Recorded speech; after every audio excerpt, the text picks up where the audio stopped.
Welcome to the Explainer. You know, some stories from history get stuck on a single, persistent myth. Today, we're diving into one of those, a myth that comes from one of South America's absolute deadliest conflicts of the 20th century, the Chaco War. So, here's the question that's been floating around for decades. Did Paraguay win the Chaco War only to get the short end of the stick in the peace treaty? It sounds like this great tragic irony, right? A nation that gives its all on the battlefield, just to have it all taken away at the negotiating table. But you know, the real story?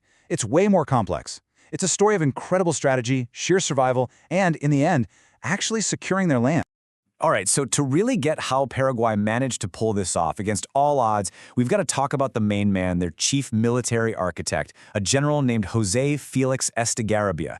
This guy wasn't just some commander giving orders. He was a true visionary who totally changed the game.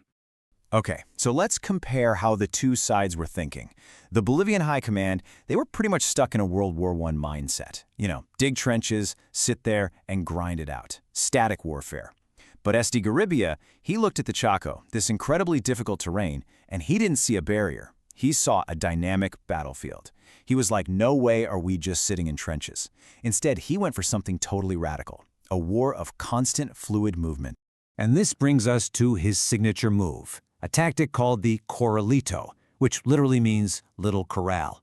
Forget about those bloody, head-on frontal assaults. Estigarribia's troops would move lightning fast through the super dense brush, swing around the enemy's flanks, and completely encircle them. Just trap entire divisions.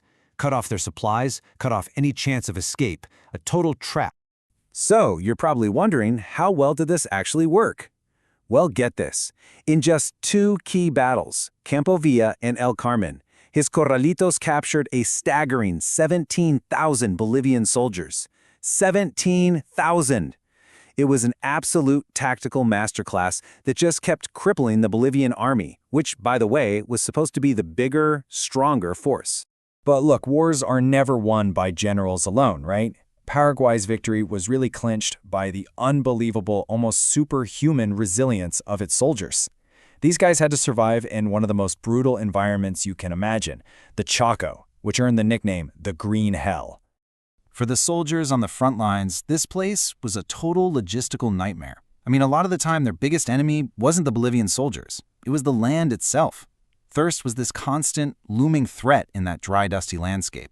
And just imagine the challenge of trying to get something as basic as water and supplies all the way to the front. It was a massive, immense struggle every single day. And that quote really says it all. Faced with these insane hardships, the average Paraguayan soldier, who was often just a farmer who grew up knowing the land, had to become a master survivor. Seriously, their ingenuity turned out to be their best weapon. And check this out. They learned from local indigenous guides how to find precious water hiding in native plants, like the cargoera and the ubago tuber. But in moments of absolute desperation, they even used yerba mat, which is like the heart of Paraguayan culture, to filter their own urine to drink. It's a pretty grim image, but man, it tells you everything you need to know about their will to survive.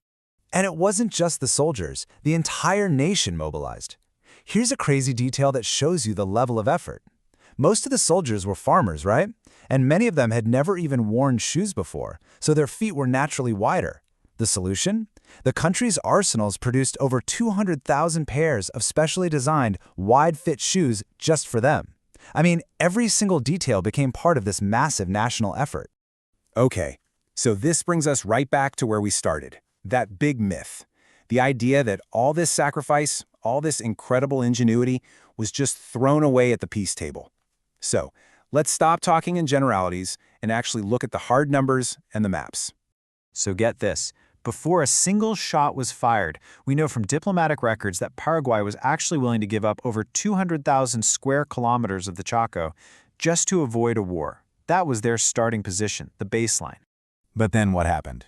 After 3 years of absolutely brutal fighting, Paraguay didn't lose territory. They actually recovered and secured 150,000 square kilometers.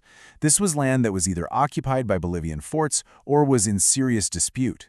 They literally pushed the frontier back with their own blood, sweat, and tears. So, here's the bottom line. When you put the pre-war proposal side by side with the final 1938 peace treaty, the result is just undeniable. Paraguay came out with a massive net gain in territory, and maybe even more importantly, they secured total control over their strategic lifeline, the Paraguay River. That's not losing the peace, that's winning it. So that whole idea that Paraguay lost the peace, it's a political myth, plain and simple. It's a story that got told later for political reasons, and honestly, it just overshadows the true, much deeper legacy of this war.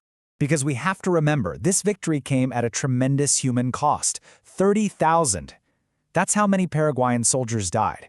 They gave their lives, not for some raw deal at a negotiating table, but for the very real defense and recovery of their homeland.